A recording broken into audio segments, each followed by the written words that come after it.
Hai, welcome to my YouTube channel Tara Anggita. Hari ini aku mau cerita tentang pengalamanku selama mengikuti seleksi Manajemen Development Program atau MDP di salah satu BUMN, yaitu PT Pegadaian Persero.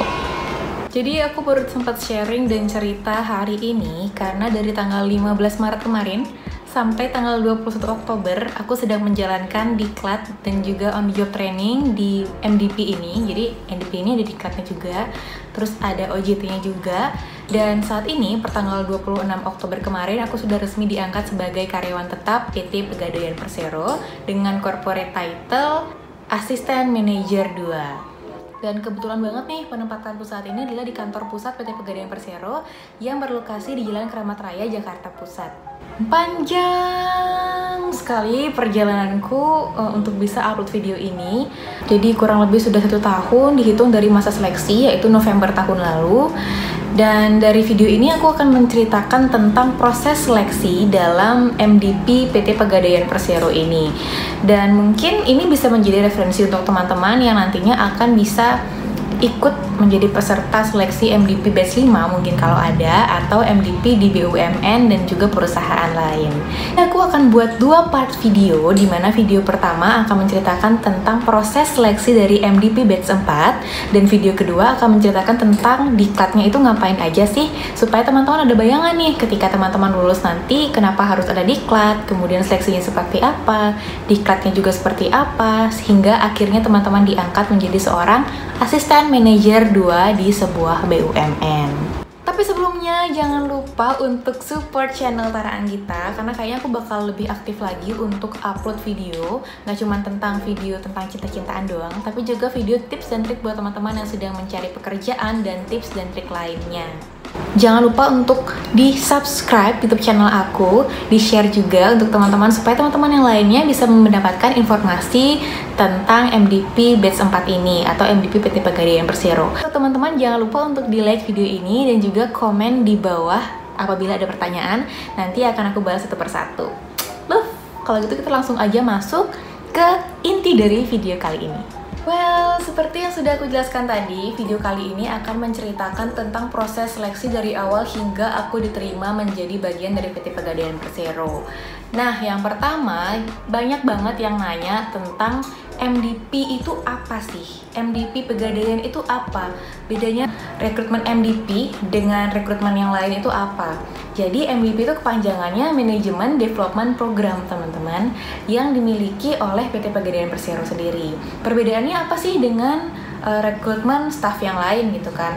Mungkin teman-teman pernah dengar juga istilah ODP, MT, dan Manajemen Development Program lainnya yang ada di perusahaan lain. Nah, perbedaannya adalah ketika teman-teman mengikuti program ini, teman-teman karirnya akan dipercepat. Jadi misalkan, kalau misalkan di BUMN itu kan ada istilahnya job grade, teman-teman ya. Job grade itu ada dari 1 sampai 20 kalau nggak salah. Nah, teman-teman itu langsung loncat ke job grade ke 7. Jadi grade teman-teman itu sudah di 7. Dan corporate title teman-teman bukan staff lagi, tapi menjadi seorang asisten manajer 2. Jadi di sini adalah untuk karir teman-teman dipercepat dan juga untuk teman-teman yang akan menjadi leader nantinya di sebuah perusahaan.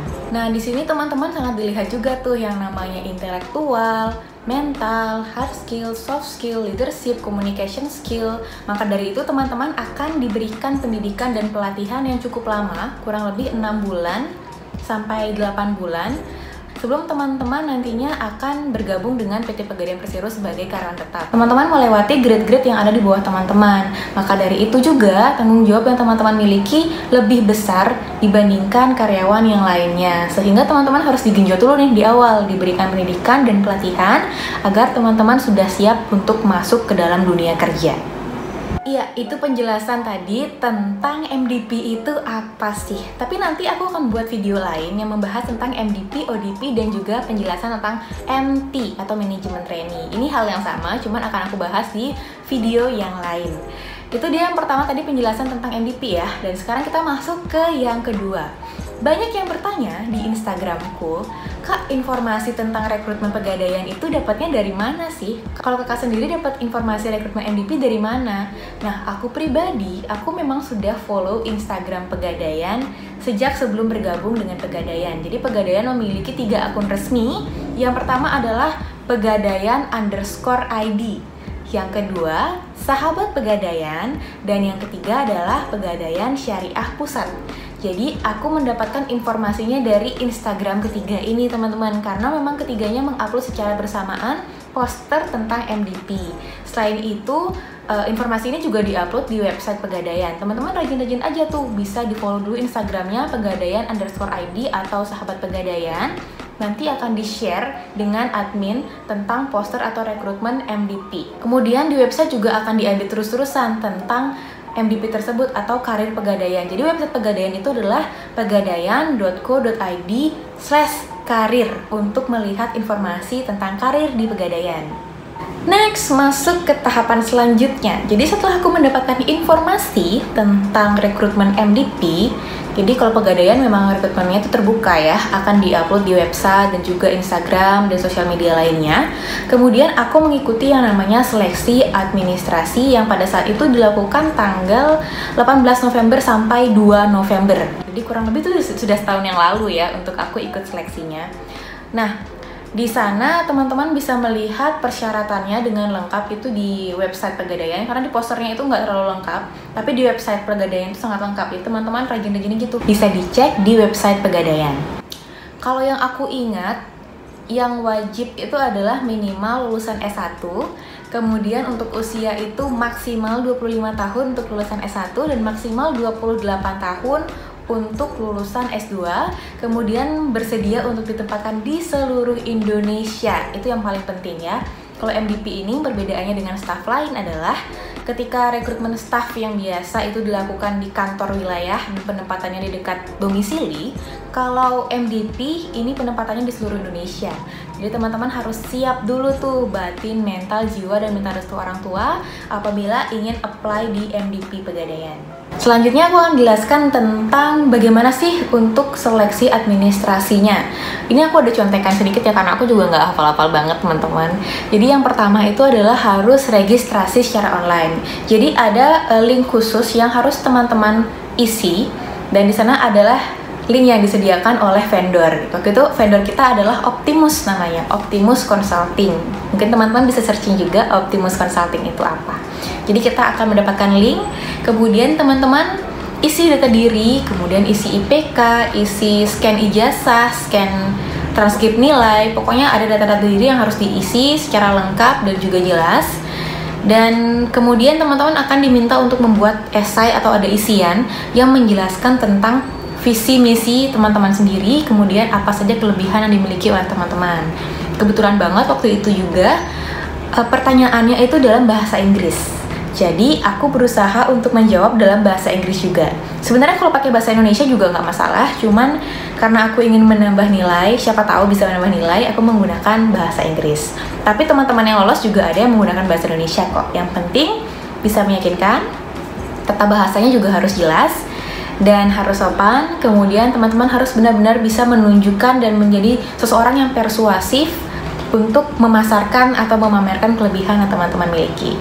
Tapi teman-teman, untuk pertanyaan atau esai tentang visi misi, kelebihan diri sendiri itu berbeda setiap tahunnya ya. Ini aku hanya bercerita tentang pengalamanku sendiri saja ketika aku mengikuti MDP batch 4 kemarin. Next adalah psikotes. Jadi setelah teman-teman mengikuti yang namanya seleksi administrasi, kemudian teman-teman lolos, jadi waktu itu pengumuman lolos administrasinya itu tanggal 10 Desember. Deadline submission tanggal 2, tanggal 10-nya sudah pengumuman lolos administrasi dan yang berhak untuk mengikuti tes psikotesnya itu. Nah, kemudian psikotes dilaksanakan tanggal 10 sampai 16 Desember. Jadi dilakukan secara bergiliran, ada jadwal-jadwalnya kayak gitu teman-teman. Kalau nggak salah jadwal atau bisa dilakukan antara tanggal 11 sampai tanggal 16, itu bebas memilih mau mengerjakannya kapan saja, dan tesnya dilakukan secara online. Jadi yang aku ingat teman-teman, yang harus dikerjakan itu adalah ada subtes 1 sampai subtes 5, berhitung angka, kemudian gabungan bagian, hubungan kata, abstraksi nonverbal, kemudian ada work personality analytic dan work behavioral. Jadi teman-teman itu dijawabnya sejujur-jujurnya, jangan menganalisa pertanyaan, itu sih saranku, karena nanti akan lama. Soalnya ini dalam pengerjaannya itu benar-benar dibatasi oleh waktu. Nah, itu adalah tes yang aku lakukan ketika batchku ya, jadi batch 4. Tapi di batch sebelumnya juga ada yang namanya work related behavior, numerical reasoning, verbal, inductive logical thinking, deductive logical thinking, dan language skill, yaitu bahasa Inggris. Gitu. Jadi teman-teman memang setiap batchnya memiliki istilahnya experience yang berbeda dalam rekrutmen MDP ini, tapi intinya sama, mirip-mirip seperti itu.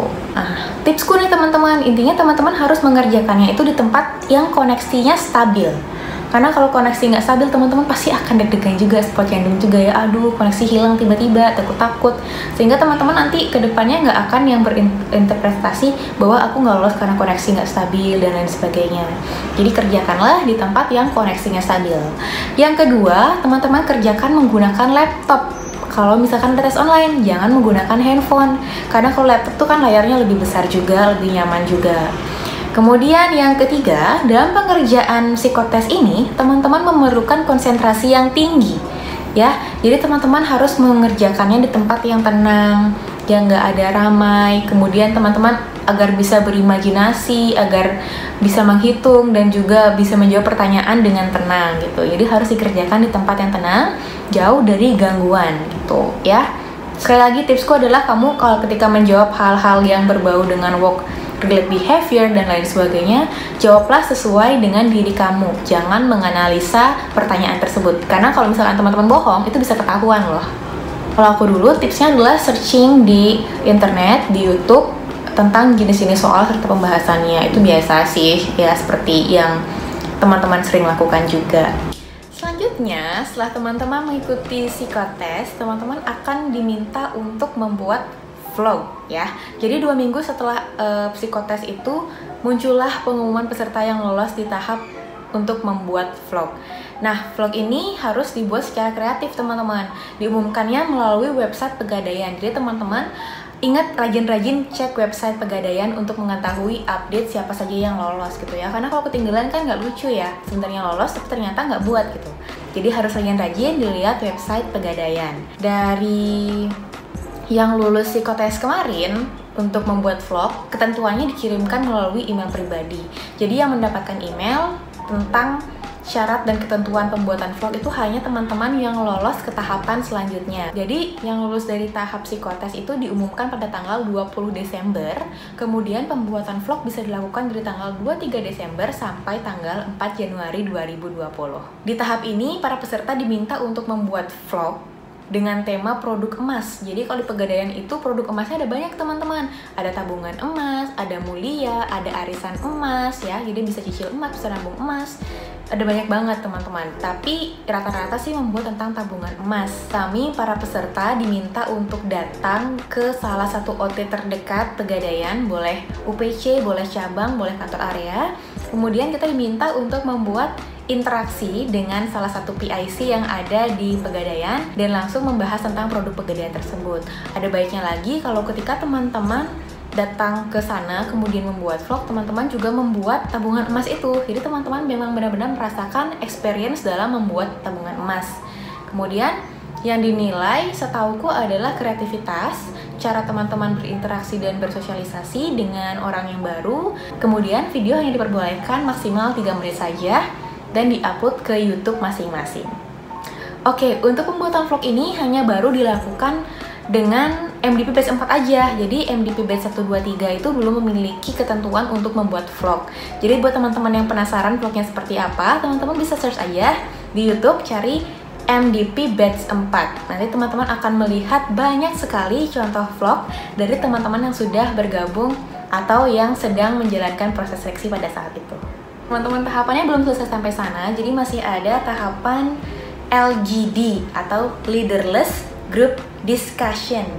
Nah, untuk pengumuman lolos vlog tadi diumumkan pada tanggal 21 Januari 2020 dan pelaksanaan LGD itu dilakukan tanggal 27 Januari sampai 31 Januari.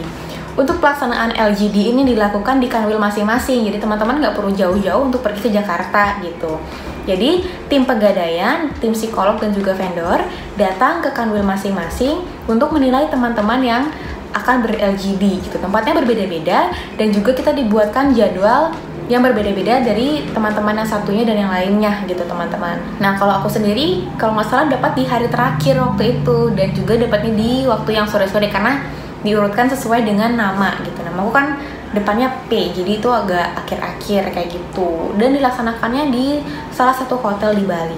Teman-teman nanti akan diberikan nama-nama kelompok teman-teman siapa aja sih yang menjadi kelompok LGD teman-teman. Kemudian yang dibahas pada saat itu adalah isu-isu yang sedang up gitu. Jadi teman-teman harus rajin-rajin tuh baca koran, baca media, cari informasi tentang hal-hal apa aja sih yang sedang up to date pada saat itu, yang tidak terlepas dari industri. Kemudian ada juga tentang bisnis, tentang keuangan, tentang pegadaian juga ada. Jadi teman-teman harus update dengan berita-berita pada saat itu atau isu-isu yang sedang panas pada saat itu. Tapi ingat bahwa LGD atau Leaderless Group Discussion ini berbeda dengan FGD atau Focus Group Discussion. Teman-teman harus bisa menjaga emosi teman-teman dan jangan terlalu ingin terlihat dominan gitu. Jadi harus bisa menekan diri agar nggak terlalu kelihatan optimis atau ambisius gitu. Tapi tetap perlihatkan performa yang baik. Tetap sampaikan ide teman-teman dengan sopan, berbicara ketika sudah dipersilahkan untuk berbicara. Kemudian teman-teman juga harus bisa menyampaikan ide secara realistis gitu, jadi yang memang benar-benar bisa dilakukan. Kemudian teman-teman juga dilihat tuh nanti ketika ada teman yang tidak aktif, persilahkan untuk teman tersebut berbicara, karena yang dilihat adalah dinamika kelompok teman-teman dalam mencapai suatu tujuan gitu. Jadi teman-teman harus bisa membuat kelompok atau tim teman-teman itu seimbang, memiliki tempat yang imbang gitu. Ketika teman-teman berbicara dan juga ada temannya yang berbicara, itu dilarang yang namanya memotong pembicaraan orang lain. Sampaikanlah segalanya dengan sopan, jangan berdebat karena ini bukan forum untuk berdebat, tapi forum untuk mendapatkan ide yang paling relevan. Kemudian di akhir sesi kita diminta untuk mempresentasikan ide dari diskusi kita. Nah, di sana ada psikolog teman-teman. Ada sesi tanya jawab antara teman-teman dan juga psikolog. Di sana ada baiknya teman-teman jangan berdebat. Boleh menyampaikan ide atau sanggahan, tapi harus dengan cara yang sopan, jangan marah-marah. Oke teman-teman, disclaimer dulu, aku bukan psikolog atau cenayang yang bisa memprediksi gimana sih penilaian LGD. Tapi hal-hal yang tadilah yang aku lakukan selama mengikuti LGD. Jadi aku harus sabar ketika memang tidak setuju dengan orang lain. Lebih baik aku bilang idenya bagus, ada tambahan ide lagi. Kemudian nanti di akhir silahkan teman-teman berikan kesempatan untuk yang jarang berbicara. Teman-teman, tipsku juga, teman-teman silahkan belajar di konten-konten yang khusus membahas tentang LGD. Itu banyak banget ada di YouTube dan juga ada artikel-artikelnya di website. Bisa dicari di Google. Selanjutnya, setelah mengikuti sesi LGD kemarin, yang lulus akan mengikuti tahap interview user. Nah, untuk pengumuman lolos LGD itu dilakukan pada tanggal 13 Februari 2020 dan pelaksanaan interview usernya itu tanggal 17 sampai 28 Februari 2020. Di interview user ini juga dibagi-bagi tuh teman-teman, ada kelompok-kelompoknya. Jadi nggak langsung asa-abrak disuruh datang rame-rame, nggak gitu. Jadi kalau aku sendiri dapatnya waktunya jam 3 sore, tanggalnya aku lupa tanggal berapa, yang pastinya ketika kita datang itu nunggunya cuma bentar, jadi nggak harus lama-lama, nunggu giliran dipanggil, kita langsung masuk. Dan yang pastinya sangat on time teman-teman pada saat interview user. Dan ada baiknya teman-teman datang 30 menit atau sejam lebih awal ketika teman-teman melakukan interview user, supaya teman-teman bisa mengetahui tempatnya, mungkin mau cek lokasi supaya teman-teman gak bingung juga nyari tempatnya, menghindari hal-hal yang tidak diinginkan. Untuk interview user sendiri dilakukan di kanwil masing-masing. Jadi kantor wilayahnya itu misalkan kayak Bali, kita langsung ke Denpasar gitu. Kemudian yang di Jawa Timur ke Surabaya kalau nggak salah kayak gitu ya. Jadi kita nggak ada yang dipanggil ke Jakarta, tapi orang dari perekrutnya lah yang datang ke kanwil masing-masing secara bergiliran. Jadi mereka melakukan roadshow kayak gitu. Nah di sini diuntungkan banget sih teman-teman, karena kita nggak harus mengeluarkan tiket yang terlalu besar untuk pergi jauh-jauh ke Jakarta. Untuk interviewernya sendiri itu adalah atasan dari Pegadaian. Waktu itu aku diinterview oleh pimpinan wilayahnya. Nah, waktu itu kebetulan sekali aku diinterview menggunakan bahasa Inggris. Tapi beda-beda ya setiap wilayahnya atau setiap interviewer. Karena kalau aku sendiri itu mencantumkan di CV-ku tentang bahwa aku pernah berangkat ke Cina dan juga Thailand untuk mengikuti ALSA Forum dan ALSA Study Trip, sehingga mereka berasumsi bahwa aku mampu berbahasa Inggris. Dan untungnya aku lumayan lancar dalam menjawab pertanyaan dari interviewer. Pertanyaan pertama yang muncul adalah, please explain me about yourself. Itu kayak pertanyaan yang memang sudah biasa dan lumrah dipertanyakan oleh interviewer ya teman-teman. Kemudian aku sendiri mau nggak mau ya menjawabnya menggunakan bahasa Inggris. Dan pertanyaan-pertanyaan yang lain tuh nggak jauh-jauh dari CV teman-teman sendiri. Jadi teman-teman silahkan tulislah di CV teman-teman prestasinya, kemudian pengalaman bekerja, pengalaman organisasi, ditulis aja. Jadi yang ditanyakan adalah seputar CV itu gitu. Tapi di akhir juga sempat ditanyakan mengenai produk-produk pegadaian yang kita ketahui. Jadi teman-teman kalau mau belajar tentang produk pegadaian, aku pribadi belajar melalui website Pegadaian dan juga Instagram @sahabatpegadaian. Di follow aja untuk informasi yang sangat lengkap. Pokoknya santai banget sih, interviewnya itu santai. Kemudian ya jangan tegang-tegang aja, kayak ngobrol dengan teman biasa, tapi tetap dijaga sopan santunnya. Jangan duduk sebelum dipersilahkan untuk duduk gitu teman-teman. Good luck! Well, the last but not least adalah medical check up. Nah teman-teman, medical check up ini adalah penentu teman-teman bisa diterima atau tidak di Pegadaian. Pengumumannya itu tanggal 2 Maret ya, pengumuman siapa saja yang lolos interview user. Kemudian medical check up dilakukan kalau nggak salah nih, aku lupa, tanggal 4 sampai tanggal 5, 2 hari aja di Kimia Farma terdekat. Jadi ada list yang dikirimkan tentang siapa saja yang lolos dan kimia farma mana saja yang bisa digunakan untuk medical check up. Yang pasti aku emang udah jaga-jaga banget biar nggak sakit, kemudian supaya tetap fit, karena kan kita nggak pernah tahu nih ya pengumumannya kapan, dan tapi kita tahu bahwa next stepnya adalah medical check up. Jadi aku sudah mulai olahraga ketika saat itu, ya memang aku suka olahraga sih waktu itu. Kemudian makanku juga dijaga, mengurangi minyak-minyakan kayak gitu. Terus kebetulan banget waktu itu tuh aku lagi ada tugas di Malang. Jadi aku medical check up-nya di Malang, di Kimia Farma Malang gitu. Yang dicek itu ya umum gitu ya, umum EKG, kayak jantung, kemudian mata, habis itu cek darah, cek urin, kayak gitu aja sih teman-teman. Jadi disarankan juga waktu itu kita puasa dari sehari sebelumnya. Nggak sehari sih, aku lupa berapa jam, pokoknya ada saran untuk puasa berapa jam kayak gitu. Ntar ikutin aja arahan ketika teman-teman sudah lolos medical check up. Nah, ini dia yang ditunggu-tunggu, adalah pengumuman kelulusan. Bersyukur sekali karena ternyata aku lolos teman-teman, yeay! Kalau nggak salah dari 54.000 aplikan itu yang diterima hanya 110 orang dan aku salah satu di antaranya. Rasanya kayak masih nggak nyangka sih, kok bisa ya aku lolos, kayaknya aku nggak bisa apa-apa deh gitu. Ya ampun, mohon maaf, ini jangan ditiru ya. Jadi seneng banget karena akhirnya aku lolos dan bisa bergabung menjadi bagian dari PT Pegadaian Persero melalui jalur Manajemen Development Program atau MDP. Nah, pengumumannya itu tanggal 11 Maret teman-teman, dan teman-teman sudah harus ada di Surabaya di tanggal 15 Maret gitu. Bayangin ya, waktunya cukup mepet gitu. Jadi aku harus resign dari perusahaanku yang sebelumnya. Nah, untuk di Surabaya sendiri itu adalah pelaksanaan diklatnya. Jadi ke 110 orang itu dipanggil ke Surabaya, ke Degadil Learning Center. Jadi Pegadaian itu punya istilahnya kayak tempat khusus untuk pendidikan bagi calon karyawan atau bagi karyawan di Surabaya. Dan tempatnya tuh bagus banget, gila, baru datang itu aku kayak wah, amazing gitu. Kamarnya juga kayak kamar hotel. Nanti bakal aku jelaskan lebih lengkap lagi di video aku selanjutnya ya. Jadi aku akan menjelaskan tentang diktat di Pegadaian tuh ngapain aja sih. Yeay, selesai sudah penjelasan aku tentang Manajemen Development Program PT Pegadaian Persero. Nah teman-teman, untuk yang ingin mendaftar, teman-teman silahkan pantengin Instagram Pegadaian_ID, Sahabat Pegadaian atau Pegadaian Syariah Pusat. Nanti bakal ada update-nya tuh di sana, sering diupload posternya apabila ada rekrutmen MDP Pegadaian batch 5 nantinya. Untuk teman-teman yang belum subscribe, jangan lupa di-subscribe ya YouTube aku, karena selanjutnya aku akan upload dan juga menceritakan tentang diklat Pegadaian itu seperti apa sih diklat MDP-nya. Terus aku juga akan menjelaskan tentang MDP, MT, dan ODP itu sebenarnya apa sih dengan cara yang lebih detail dibandingkan yang sebelumnya. Well teman-teman, sekian sharing dari aku tentang MVP PT Pegadaian Persero.